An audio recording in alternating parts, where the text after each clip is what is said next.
Untuk menyiapkan homili ini saya meluangkan waktu sekitar 3 jam untuk menonton sebuah film yang berjudul Green Mile. Anda bisa menonton di Netflix tentunya film ini. Film ini sangat menarik dan sangat menyentuh hati. Diangkat dari novel karya Stephen King. The Green Mile menceritakan kehidupan narapidana di lembaga pemasyarakatan atau penjara Cold Mountain. Dan Paul Edgecombe yang diperankan oleh Tom Hanks adalah pria berusia 44 tahun yang berprofesi sebagai pengawas dari penjara tersebut. Dan bersama dengan 5 rekan lainnya, Paul bertugas menjaga ketertiban di sel penjara tersebut. Dan penjara tersebut, Green Mile, dikhususkan untuk mereka akan mengalami eksekusi hukuman mati di kursi listrik. Dan suatu hari Green Mile dihebohkan dengan kedatangan seorang laki-laki berkulit hitam bertubuh besar bagaikan raksasa namanya John Coffey yang diperankan oleh Michael Clarke Duncan. John Coffey didakwa atas kasus pemerkosaan dan pembunuhan terhadap 2 gadis kulit putih di Louisiana. Meskipun sebenarnya dia tidak bersalah, dia dikorbankan begitu saja karena rasisme begitu kuat pada masa itu di Amerika Serikat. Seiring dalam perjalanan waktu, John mulai menunjukkan suatu keunikan dalam dirinya. Dia memiliki seperti kuasa untuk melakukan mujizat penyembuhan. Dan orang yang pertama mengalami keajaiban tersebut adalah Paul Edgecombe sendiri, pengawas dari penjara tersebut. Dia disembuhkan dari penyakit infeksi pada saluran kemihnya. Tidak berhenti di situ, John bahkan bisa menyembuhkan Melinda Morse dari tumor di otak yang tak bisa disembuhkan oleh dokter pada masa itu karena letaknya terlalu ke dalam. Dan bahkan dia dapat menghidupkan kembali tikus akrobat yang mungkin tikus sirkus yang masuk dalam penjara tersebut juga dan diinjak dengan sangat kejam oleh salah seorang petugas dalam penjara tersebut. Tikus itu bisa hidup kembali, luar biasa bukan? Dan semua kebaikan yang dia lakukan ini sebenarnya membawa para penjaga penjara tersebut pada sebuah kesimpulan bahwa tidak mungkin seorang jahat mampu melakukan kebaikan seperti itu dan digunakan oleh Tuhan. Dan Paul mengatakan makhluk ajaib dari Tuhan yang mampu melakukan mujizat penyembuhan seperti itu. Dan Paul sampai pada kesimpulan tersebut dan mengajak teman-temannya untuk memikirkan bagaimana bisa menolong John Coffey dari hukuman mati di kursi listrik. Dia tidak bersalah sama sekali, tapi harus menjalani itu. Tapi demikianlah, seperti juga yang terjadi dalam dunia kita sekarang ini, kadang-kadang keadilan itu dibungkam oleh karena kejahatan manusia, dibungkam oleh karena manusia-manusia yang menutup mata dan hati terhadap kebenaran.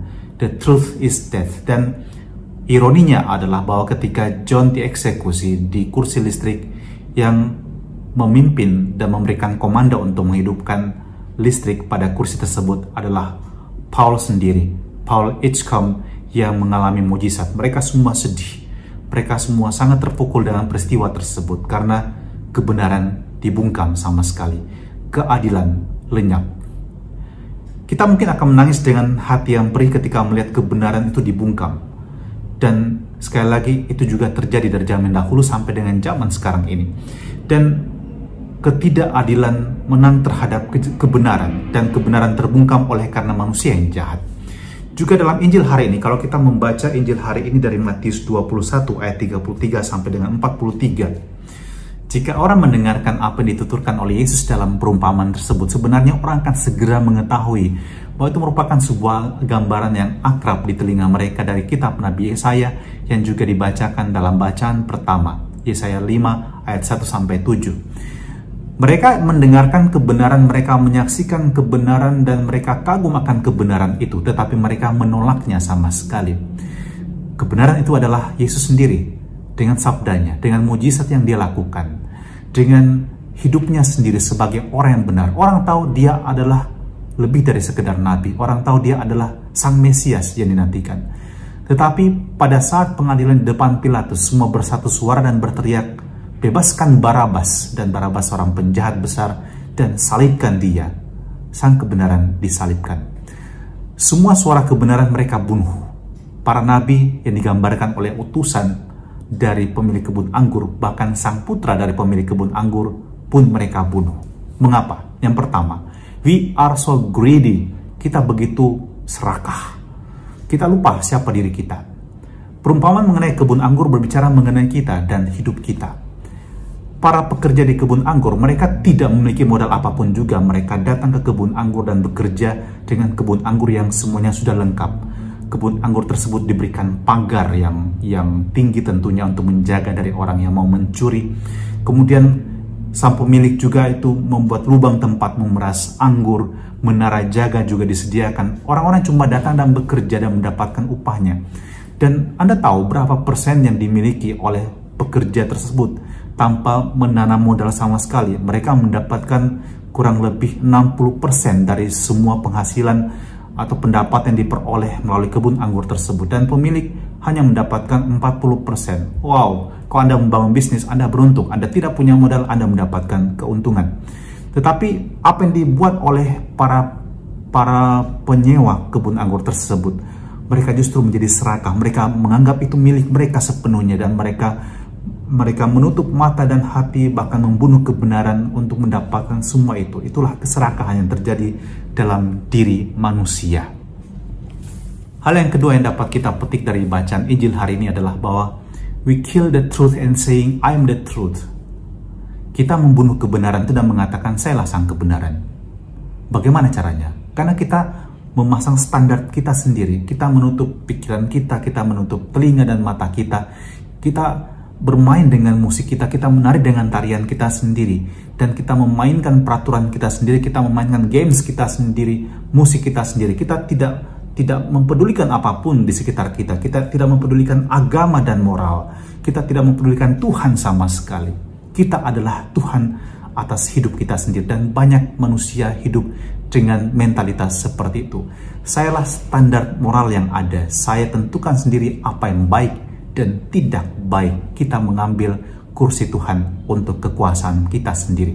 Kita menjadikan diri kita sebagai penguasa, bukan penyewa. Saya menyebutnya sebagai supreme ego.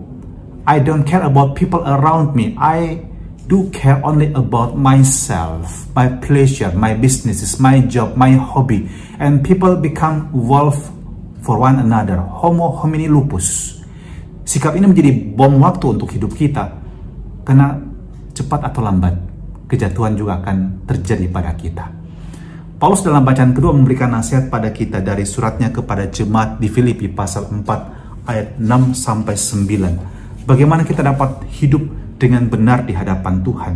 Bagaimana kita bersikap menjadi seorang penyewa yang baik dan tidak mengambil alih peran sang pemilik dalam hidup kita. Paulus mengatakan dengan sangat indah, janganlah khawatir tentang apapun juga, tetapi dalam segala hal nyatakanlah keinginanmu kepada Allah dalam doa dan permohonan dengan ucapan syukur. Maka damai sejahtera Allah yang melampaui segala akal akan memelihara hati dan pikiranmu dalam Kristus Yesus. Apa yang bisa kita petik dari kata-kata Paulus? Yang pertama adalah penting kita belajar untuk memanjatkan doa dan permohonan. Kalau kita berdoa pada Tuhan, kita menempatkan diri kita di hadapan Tuhan. Kita online with God, dan kita menyadari siapa kita. Kita ciptaan. Kita bukan sang pencipta. Allah lah yang menciptakan kita, dan semua berasal dari Allah, bukan milik kita. Semua yang ada pada kita itu hanya merupakan titipan. Siapapun juga, orang yang kita cintai itu hanya titipan. Pasangan kita, anak-anak kita, sahabat-sahabat kita. So don't be angry when you lose somebody you love. Mereka adalah milik Allah, bukan milik kita. Bahkan hidup kita pun itu adalah milik Allah. Kita tidak bisa menahan hidup kita dan mengatakan, Tuhan ini milik saya, tolong jangan ambil. Tidak, semua milik Allah.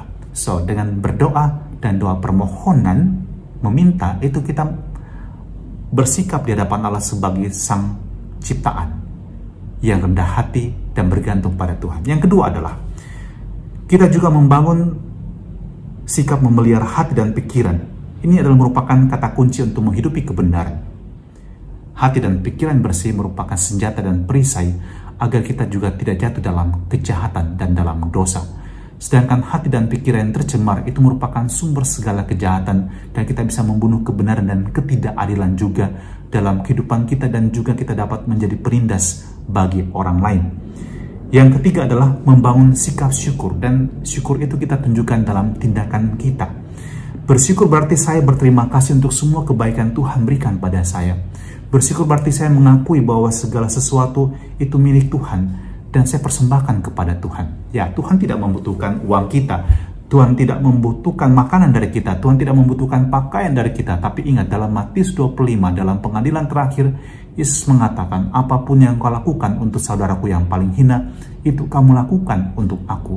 Maka salah satu bentuk dari sikap rasa bersyukur adalah keinginan untuk berbagi. Berbagi berkat yang Tuhan berikan padamu, semua titipan. Maka berikan kepada Tuhan juga apa yang Tuhan anugerahkan kepadamu melalui tindakan cinta kasih kepada sesama. Perkenankan saya mengutip apa yang dikatakan oleh Prefek Kongregasi Evangelisasi Bangsa-Bangsa Kardinal Tagle dari Filipina. Sementara banyak orang menderita dan semakin miskin, katanya, ada beberapa bisnis dan mungkin individu yang memanfaatkan situasi ini, dan mereka tahu bagaimana memanfaatkan penderitaan dan kebutuhan orang lain untuk keuntungan mereka. Tetapi dia mengungkapkan juga bahwa pandemi ini seharusnya menuntun orang pada gaya hidup yang penuh kasih dan solidaritas. Tidak ada yang boleh dibiarkan sendiri. Ini memberi harapan bagi banyak orang. Semoga kita bertumbuh menjadi pribadi yang online dengan Tuhan dalam doa dan permohonan. Kita tahu bersyukur dan berbagi serta hidup dalam hati dan pikiran yang jernih dan memperoleh damai yang sejati seperti dikatakan oleh Rasul Paulus. Ya Tuhan, kami ingin membangun hidup kami dalam sikap rendah hati di hadapan-Mu dan tahu bersyukur. Dan ajari kami Tuhan agar kami tidak membunuh kebenaran dalam hati dan pikiran kami. Jadikan hati kami peka untuk senantiasa mendengarkan suara kebenaran-Mu dalam kehidupan kami. Dan berkatilah kami semua yang mendengarkan renungan untuk hari Minggu ini dalam nama Bapa dan Putra dan Roh Kudus. Amin. Tuhan berkat kita semua. Selamat berhari Minggu. Tuhan mengasihi kita. Salam sehat selalu.